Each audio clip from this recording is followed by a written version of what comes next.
Покажи ми ги делата и јас ќе ти ја покажам верата.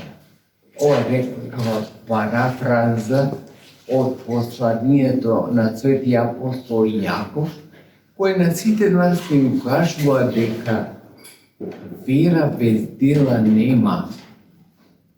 Подоцна во времето на иконоборството, таа парафраза ќе ја земат и бранителите на иконата и ќе кажат: покажи ми пред твоја икона се молиш и јас ќе ти кажам каква вера имаш. Нашата вера, браќи и сестри, е вера делатна. Не е само вера замислена, која некој може да си ја сонува и да рече јас сум верен човек. Има многу луѓе во светот, околу нас, во кој живееме, кои велат јас сум верник и уште се гордеат, а немаат дела за тоа. Зошто ова ви го зборувам од денеска, кога се чита евангелската перикопа, кога Христос му дозволува на апостол Петар да оди по вода. Затоа што никој не може да се посомнева во верата на апостол Петар. Тој е камен, тврдите на верата. Тоа значи на Петра на грчки значи камен. На камен е основана верата на Петар. Ама зошто тогаш пропаѓа во водата, зошто не може да оди по водата? А почнува, тргнува да оди по вода и наеднаш пропаѓа. Толку затоа што верата низ делата се покажува. Оној момент кога светиот апостол Петар ги постави сите критериуми на овој свет како релевантни, а тоа е научните критериуми. Кој нормален човек може да оди по вода? И нормален, ненормален или било кој може да оди по вода? Не може, затоа што законите на природата не дозволуваат. И тоа го надвија се апостол Петар во момент кога тој претходно се уздаше на зборовите Христови: дојди. Оди по водата. Тоа е она што треба во животот да ни биде водилка, зборовите Христови, волјата Божја, а не научните достигнувања. Тие може да важат за овој свет. Никој не може да ги оспори дека важат, но може да ги оспори ваквото чудо кое се случува. Ако Господ му речи на апостол Петар: оди по вода, тој ќе оди по вода. Ама кога мојот или нечи било кој ум ќе се посомне, тој ќе речи: кој закон на природата ми дозволува да одам по вода? Тогаш ќе пропадне. Не јас, не апостол Петар, било кој да ќе пропадне, затоа што се сомнева дека Господ може да го прекрши законот на природата. Тој е законодавец и како законодавец може да рече: сега за 5 минути не важи овој закон, дека не можеш да одиш по вода, ќе тргнеш по вода, ќе одиш и ќе можеш да го правиш тоа. Себе ова го зборувам колку е важно да имаме надеж во Бога, а не во природните законидности, не дури ни во нашиот ближен, кој може да ни биде навистина огромна потпора. Ама тој е човек, тој е, со други зборови, нешто колебливо, нешто што не е постојано. Единствено постојано во овој свет, кој е непроменливо, е Божјата волја. Ако се уздаме на Божјата волја, секогаш ќе избереме на добивка. Значи, во овој момент, ако апостол Петар не се уздаше на својот ум, кој сосема исправно му вели: ниеден човек не може да оди по вода, зашто да се правиш керој некако? Туку да рече: така, вистина така е. Ниеден човек не може да оди по вода. Ама ако Господ некому му рече: оди по вода, тој ќе оди и тешкото ќе го игра по вода. Не само што ќе оди по вода, туку ќе игра и оро. Тоа е големината на нашата вера. И затоа ја почнав оваа проповед во тоа дека оној момент кога ни недостига дела, нашата вера е колеблива. Не може никој нити да ја испита верата на некој човек, колку верува човек. Многу ине, како што почнавме да кажувам, многу мина ќе ви речат јас имам вера и уште ќе сака да докажат вера. Сега имаш вера, ама немаш дела. А исто тогаш како и да немаш вера. А делата на верата кои се? На друго место кажува пак Христос. Да нахраниш гладен, да напоиш жеден, да посетиш некој кој е во затвор или во болница. Тоа се дела на верата. Без тие дела на верата ние џабе си замислуваме дека веруваме. Значи, таквата вера е една тринета. Божците има многуина кои не му се предадени на Господ.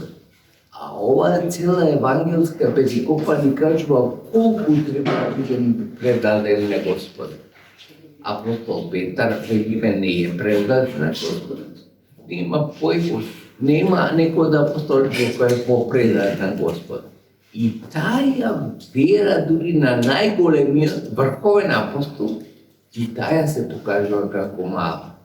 Затоа што во еден момент човек, луѓе сме ќе речеме, размислуваме и по човечки. А тие размислување по човечки се многу колебливи и многу се подложни на стихиите на природата.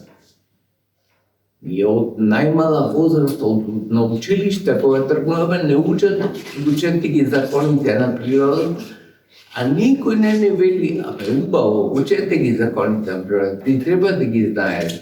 Да знаете како не можете нешто да направите. Ама и тоа што не можете да го направите по законите на природата, по верата во Бога, можете да го направите.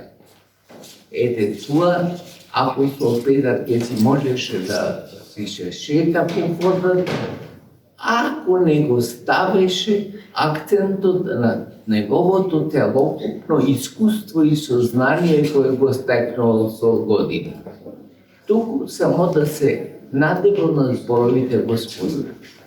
Тоа е многу важно, драги браќи и сестри, да научиме на тоа дека зборовите Господа за нас се заповед, ама не само што се заповед, туку се живот.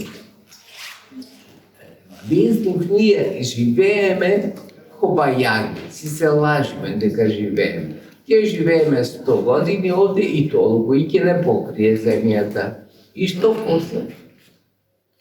Треба да размислуваме кога имаме мој за размислување, кога сме уште во помлада возраст, за да можеме да дадеме и плодови на верата.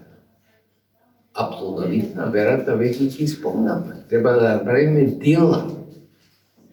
Зашто само по делата ќе не бидеме оценувани, или тоа го нарекуваме по неко судени. Нема да бидеме по добрите намери што имаме. Имаме добри намери, добри желби кон некого, ама нема според нив да бидеме оценувани. Туку што сме направили, извршиле. Сме можеле нешто да направиме, сме можеле да спречиме војна, а не сме спречили. Сега овие војни што ни се случуваат, сите се запознати за ова во Украина и за ова на Блискиот Исток. Има некој одговорен или никој не е одговорен? Може ли некој да спречи војната или обратно да ја распали војната? Ќе биде суден заради тоа или нема да биде суден заради тоа? Велат, браќи и сестри, Господ не е мачка одма кој ќе ја чепне šta да те драсне, таква е мачката дејство. Господ трпи заради нас, не затоа што може би никој не го да дејства. Тој не трпи затоа што вели, ај овој човек рече, ќе се покаем да му дадам уште рок, уште некоја година. Наше е тоа да го направиме, да се покаеме, да тргнеме да живееме еден живот сериозен. оти живот може да биде и потоа се разликува тоа, дали бидат сериозен живот, без разлика каква позиција имаат во живот. Без разлика дури ни во кое место живеат. Вие живеете во село, се покажувате посериозни од многумина кои живеат во град, до голем град, велик град, а не доаѓаат во црква да учат прво вистината, после да им даде поддршка вистината, да ја живеат вистината. Затоа без разлика на кое место живееме, со каква позиција сме, со што се занимаваме. Евангелието е алфа и омега. И треба да го живееме Евангелието, не само да го читаме, безусловно треба да го читаме. Не е доволно само во недела да слушнеме од Евангелието, туку да го читаме Евангелието. А тоа значи понатаму и храброст ни дава да го живееме тоа што ќе го прочитаме. Зашто тоа се живи зборови. Тоа не е нешто дадено пред 2000 години, како историја си го третираме. Тоа е толку живо, поживо од нашиот, од собствениот живот. И затоа треба да го живееме Евангелието. А за да го живееме, треба да го познаваме. А за да го познаваме, треба и да го читаме, да го проучуваме. Затоа, браќи и сестри, потребно е да живееме еден предан живот на Господа. Гледате колку е тешко тоа. На врховниот апостол Петар, кој целиот живот го прави, остави фамилија, остави жена, остави деца, остави се, за да го следи Христ. И гледате колку му е тешко да оди по вода. Не е затоа што е тешко за Господа тоа, туку затоа што сите предрасуди кои ги има апостол или ние, отекот на живот ги собираме кој ден колку. Сите тие действуваат во еден момент, во еден секунд, кога треба да си ја покажува вера.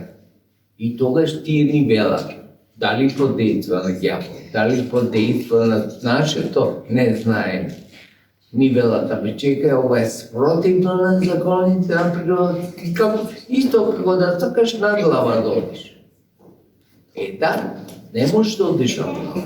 Ама ако сака Господа, да мислете ви, овој живот, наместо нас го додевме, Господ го сакаше со главата, или на раце, да би полезно за сваќање. На раце, да одиме со нозете назад. Тоа е возможно, се му е возможно на Господ. Така треба да го живееме и така треба да го сваќаме животот. Нема нешто невозможно за Господ. За нас и за нашата логика, за нашите сваќања, многу работи може да се невозможно. Како се дури за врховниот апостол Петар невозможно да оди по вода. Не може да го замисли како е тоа. Ама одма во моментот кога се посомне во зборовите Господи ќе пропаѓа. Тоа е од она што треба да извлечеме поука. Треба да извлечеме поука дека не треба да се базираме, да се основаме на нашите зборови, на нашите помисли. Туку само да се основаме на Господовите зборови. А со нив и невозможно станува возможно. Има некои интересни филмови, ги гледат и веројатно се запознат. Невозможна мисија се викаат со Том Круз или на познати актери. Ако за човекот можни се некакви невозможни мисии, а за Бога ли не се возможни. Ама потребно е да се вежбаме по оните. Значи не може веднаш да реши човек, толкова вера имам јас и по вода ќе одам. Не е невозможно да оди човек по вера, ама треба да си ја докаже верата, да ја испита верата. Ќе рече човек, зашто болеци има во светот, зашто му се потребна Бога, ние да страдаме, да ни е тешко, а за да ги испита верата. Последен силен ќе се покаже достоинствен во тешките моменти, тогаш ако се покаже, тогаш може да го наследи Царството Божие. За него е подготвено. Затоа е потребно, браќи и сестри, да бидеме во една ситуација секогаш подготвени да ја исполнуваме волјата Божја. Таа е за нас најсвета, таа нека ни чува, нека не храни, нека ни дава сили прво да исполнуваме таа волја и нека ни биде спасоност на сите времиња. Амин.